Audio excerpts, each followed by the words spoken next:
So now I'd like to introduce Gretchen Kroh, who is a managing policy advisor at Carbon 180. She advises on land carbon removal policy for agricultural systems with a focus on the U.S. Rocky Mountains. She's previously worked on climate and innovation policy at the USDA's Office of Chief Scientist. So thanks, Gretchen, for being here today.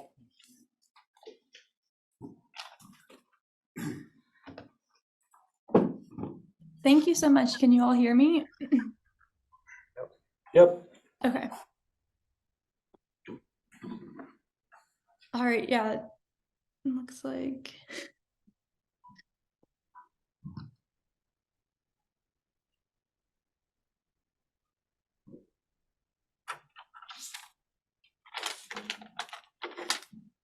Sorry, hold on.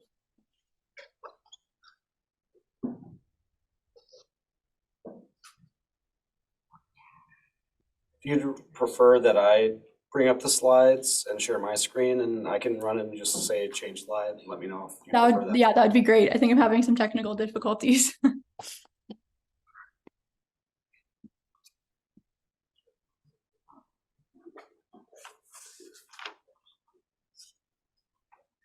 Which number was it originally? She was 15. Okay. All right. Thank you so much for having me, and I'm really excited to be here. I know we've heard a lot of awesome talks this morning about like benefits of building soil carbon and also how popular soil carbon has gotten in the mainstream. So I'm hoping that my talk can kind of shed light on how we're trying to work to ensure that this new like hyper focus on soil carbon in policy is really founded in both science and producer needs. So you can go to the next slide. So I just want to give like a brief introduction of what Carbon 180 does, and then the majority of the talk will center around what we've been doing to really center soil carbon sequestration in the upcoming Farm Bill, and then kind of the challenges and opportunities that we see in the policy space moving forward in this area. Next slide, please. So overall, Carbon 180 is a nonprofit advocacy group that works to scale carbon dioxide removal through any pathway that we can. And so we work across pathways from technology-based carbon removal to land-based carbon removal, and that's the area that I focus on. In doing this work, we really try to work across a diversity of partners, so policymakers, entrepreneurs, community organizations, and pure nonprofits across the country. And we work to center science and environmental justice and equity in this work. So next slide, please. And on our land-based carbon removal team, our big focus is soil carbon and developing policies that can build soil carbon across the nation. And so we really focus on 3 pillars of policy advocacy for this work. The first is education, so making sure that we can equip producers with the education and technical assistance that they need to be able to adopt new practices or sustain the practices that they're already implementing. The second is science, and here we really prioritize increased investment for research and development of our understanding of how we can actually measure and monitor and verify soil carbon, and also how different practices are working to build soil carbon or not across different regions of the US. And then the third pillar is developing creative incentives, financial incentives for producers so that they're supported and able to implement these practices where it doesn't hurt their bottom line. Next slide, please. So I know that we have a diverse audience today, so I just wanted to kind of back up for a minute and talk about how we do this work to center carbon sequestration in agriculture. So if you could just click to the first animation. On one side of things, we really focus on congressional advocacy. So this is talking to people in Congress, drafting legislation with them, or identifying areas where we can improve current programs that already exist and are already doing great soil carbon work. And then we also focus on appropriations in this area, so increasing investment towards certain programs that we think have a big benefit in this area. And then if you can just click to the next animation. And our second big area of advocacy is administrative advocacy. So for Carbon 180, this looks like mostly advocacy to USDA and a little bit at the White House. But in this side of advocacy, we have a lot more policy levers that we can work with. We can influence executive orders. We can work with USDA programmatic staff to provide updates to existing programs. And then we can also work with them to really help with their implementation efforts of policies that are coming out.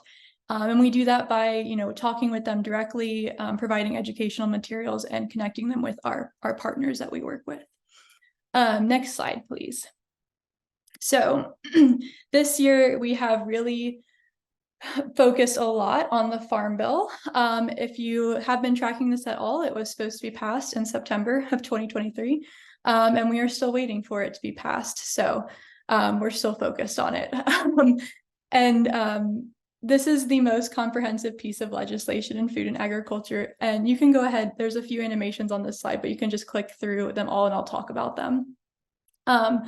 So the Farm Bill is an omnibus multi-year law covering an array of agricultural and food programs. Typically it's renewed every 5 years, but it started in the 1930s actually as part of the response to the Dust Bowl. So the first Farm Bill really centered conservation and commodity pricing. But since the 1930s, it's really expanded and now consists of 12 titles spanning all of U.S. agriculture. So it includes things still from conservation and commodity pricing, but forestry, research, nutrition, which is its biggest piece. And so at Carbon 180, we really focus on the conservation title, the research title, and the forestry title for our work. And this bill is huge and really sets the stage for the future of our food and agriculture systems. And so this is why we're really excited about advocating around this Farm Bill, because we see it as a way to get really transformative legislation passed. Next slide, please. And so we started back in 2017 as in preparation for this Farm Bill to really solidify what our stances were going to be. And we did that work. We did work called Leading with Soil, which was on the ground work with partners and producers. So this included outreach directly to farmers and ranchers, and then also to other nonprofits and a good network of soil scientists. And through this work, we wanted to uncover what barriers existed to practice adoption. And this is really where we developed our 3 pillars that I talked about earlier of research, education, and incentives. Next slide, please. And so then in 2021, we took what we had learned from Leading with Soil, and we really honed in on this science and research part, because there's a lot of talk about how to scale soil carbon monitoring, reporting, and verification through policy. And so what we did is we came up with 5 overarching policy recommendations based on what we had heard from producers and scientists and what we knew about the current landscape of USDA policy. We know that they already have programs that support soil carbon work. And so tracked which programs could be augmented to scale soil carbon MRV, and where there might be gaps where new programs or priorities need to exist for this to happen. So next slide. And that has led us to where we are now, our Farm Bill campaign. So we have kind of distilled out bite-sized soil carbon moonshot proposals to work with our congressional partners in developing legislation for scaling soil carbon MRV. We also have forestry proposals, but I'm going to talk about that a little bit later because we have a different tactic for that. And so what we've been doing is really securing legislative champions for these priorities, working between congressional staff as well as our scientific partners to make sure that what we're proposing is science-based. Next slide, please. And we've been really excited because we have had some big successes in this area. So earlier this year, we were able to get our Advancing Research on Agricultural Climate Impacts Act introduced in both the House and the Senate, and in both chambers, it's been introduced in a bipartisan manner. And this bill would really establish a nationwide soil carbon monitoring network that provides some scientific guardrails to USDA on how to do this, and calls on them to create standardized soil carbon protocols to do this across the US. But it goes a step further and also focuses on linking practices with the soil carbon monitoring network to help identify like where across the nation would certain practices be most beneficial to soil carbon. As we've heard multiple times through today, there are regional differences with soil carbon and what practices are used in those areas. So this would kind of help to link that. And this network would also be used to inform new and existing models. So overall, it would be really a great public data venture for folks to use. Our second big win on our soil carbon area has been this Coordination for Soil Carbon Research and Monitoring Act, which is also a bipartisan bill. And it really complements our soil carbon monitoring bill because it establishes a government-wide working group to coordinate soil carbon research and data collection across the US government. So we know that there's a lot of soil carbon data sets already, but how can they work together and be curated to inform a larger soil carbon monitoring effort? Next slide, please. So then I said we'd touch on forestry later, and so here we are. On our forestry side of things, our biggest priority has been advocating for agroforestry, or the co-location of trees in agriculture. But here we've been less focused on the research title and more focused on areas where we can improve technical assistance for producers who are interested in transitioning to agroforestry or sustaining these agroforestry practices. And so we've been doing actually a lot more advocacy at the level of USDA, trying to work with them to identify areas of current programs that could uplift agroforestry technical assistance, and how they can work with partners on the ground to help with that educational material. And so some of the programs we've been targeting there are the Environmental Quality and Incentives Program, or EQIP, the Conservation Stewardship Program, and the Conservation Innovation Grants. We have supported one bill that's been introduced in the House on a more forestry-centered approach, which is the Reforestation Nurseries and Genetic Resources Support Act.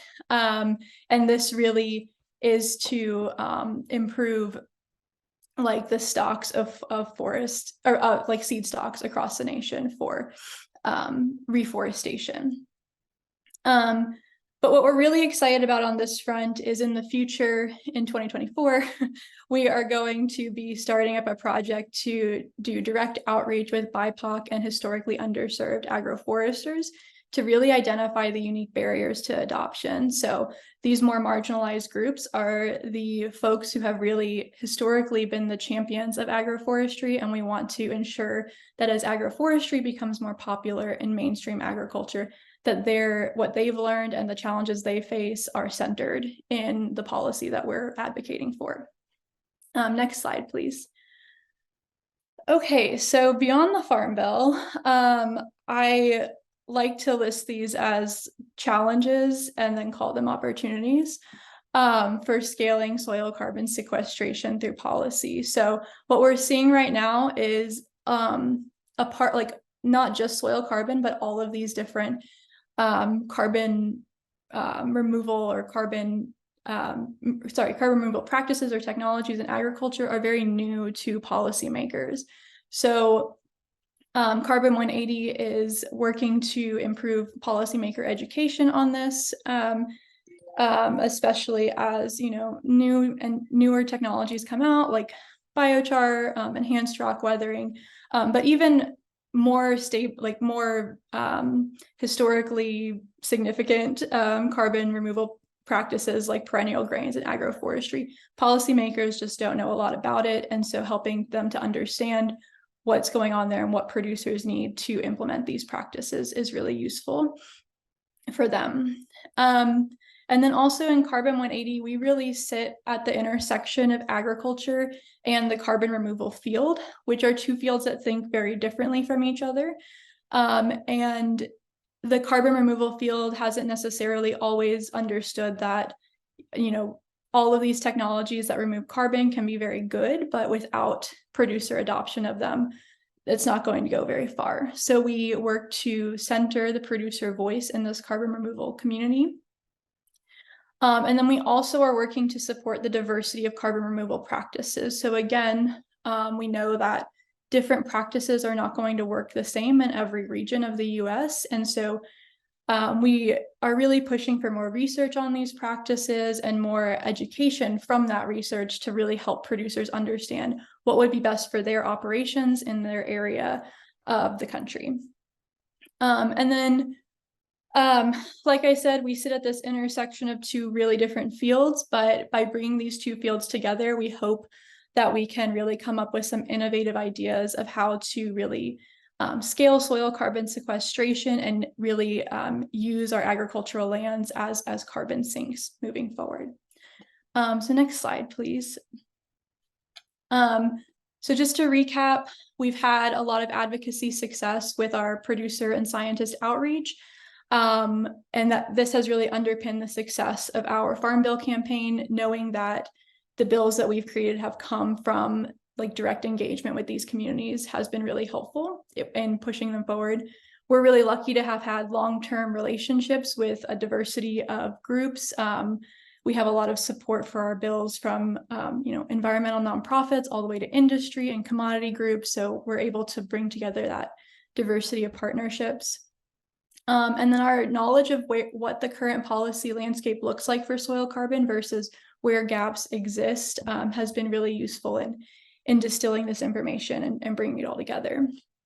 And so in the future, we're really working to increase our education for policymakers, leveraging these partnerships across our fields, and ensuring that the producer voice is centered in everything that we do. And next slide, please. Oh, and then through this, we can really try to activate agricultural lands as a carbon sink. Next slide, and this is my last slide. Just thank you so much for having me here today. If there's time for questions, I'm happy to take some, but if not, feel free to email me and love to talk more. Thank you. Thanks, Gretchen.